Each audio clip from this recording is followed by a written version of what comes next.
Deep within the remote Qinghai Basin of Qinghai Province, China, lies one of the most enduring archaeological mysteries of the modern age, the Baigong Pipes. Situated near the summit of Mount Baigong and extending into the nearby Tosan Lake, these iron-like structures have challenged conventional timelines of human development. While mainstream geology identifies them as natural phenomena, a growing body of alternative historians and proponents of the lost civilization theory suggest a more provocative origin. They argue that these pipes are the remnants of a Vedic industrial complex, a trans-continental infrastructure project built by a technologically advanced society that linked the Indian subcontinent with East Asia during the late Pleistocene. The Baigong pipes first gained international attention in 2002 when a group of Chinese scientists explored 3 caves on the south bank of Tosan Lake. The central cave, the largest of the 3, features a series of pipes ranging from the diameter of a needle to roughly 16 inches. These rust-colored tubes appear to emerge from the cave walls and floor, while others are found submerged in the lake or scattered across the surrounding landscape. Initial laboratory tests conducted by the Beijing Institute of Geology revealed a composition that was approximately 30% iron oxide with high levels of silicon dioxide and calcium oxide. However, the most startling finding was the unidentified 8% of the material. Furthermore, reports emerged of high levels of radiation at the site, along with the presence of elements typically associated with industrial smelting. Thermoluminescent dating estimated that the pipes were at least 150,000 years old, a date that predates the known arrival of Homo sapiens in the region and long precedes the Bronze or Iron Ages. Proponents of the Vedic Industrial Theory suggest that the Baigong site should not be viewed in isolation.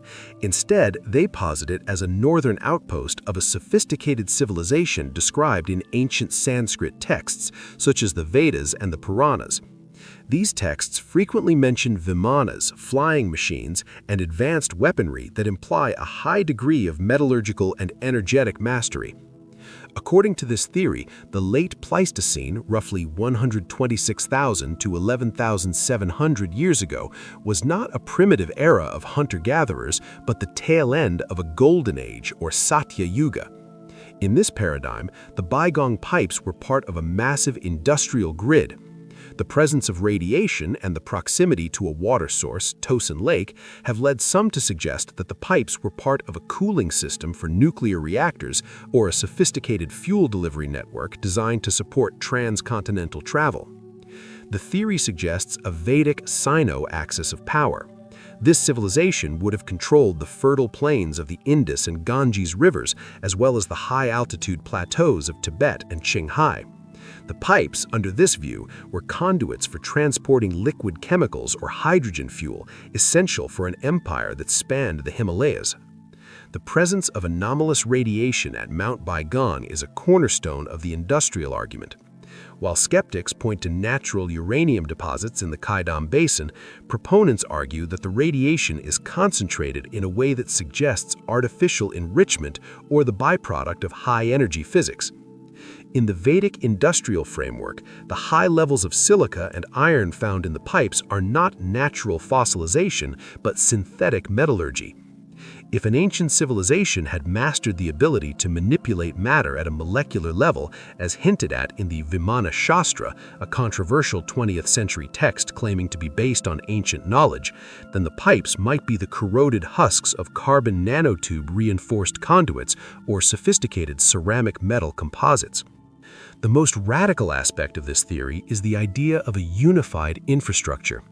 If the Baigong pipes were indeed part of a water or fuel delivery system, it implies a level of centralized planning that mirrors our modern world.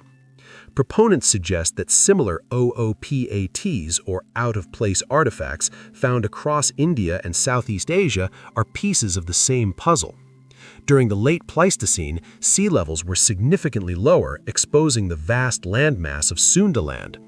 This would have allowed for easier terrestrial and coastal movement between the Indian subcontinent and China. A Vedic civilization, utilizing the high-altitude vantage points of the Tibetan Plateau, could have established a series of outposts like Mount Baigong to harvest atmospheric energy or tap into geothermal heat, pumping resources down to the populous lowlands. Geologists offer a much more grounded explanation. The consensus among mainstream researchers is that the Baigong pipes are pedogenic tubes or fossilized tree trunks. According to this view, millions of years ago, trees were buried by sediment. As they decayed, mineral-rich water ground, rich in iron, seeped into the cavities left behind, precipitating out and forming tube-like structures. When the surrounding rock eroded, these pipes were left behind. As for the radiation and industrial elements, scientists argue that the Qaidam Basin is naturally rich in minerals, and what looks like a sophisticated cooling system is merely the result of complex geochemistry. Despite the geological explanations, the Baigong pipes remain a focal point for those who believe human history is cyclical rather than linear. The Vedic Industrial Theory offers a tantalizing vision of a forgotten past, a world where the rugged peaks of China and the ancient shrines of India were linked by a sophisticated technological web. Whether these pipes are the result of rare natural processes or the rusting remains of a pre-Ice Age superpower, they serve as a reminder of how little we truly know about the deep history of our planet. Until more definitive archaeological evidence is found, the Baigong pipes will continue to stand as a bridge between the mysteries of the Earth and the myths of our ancestors.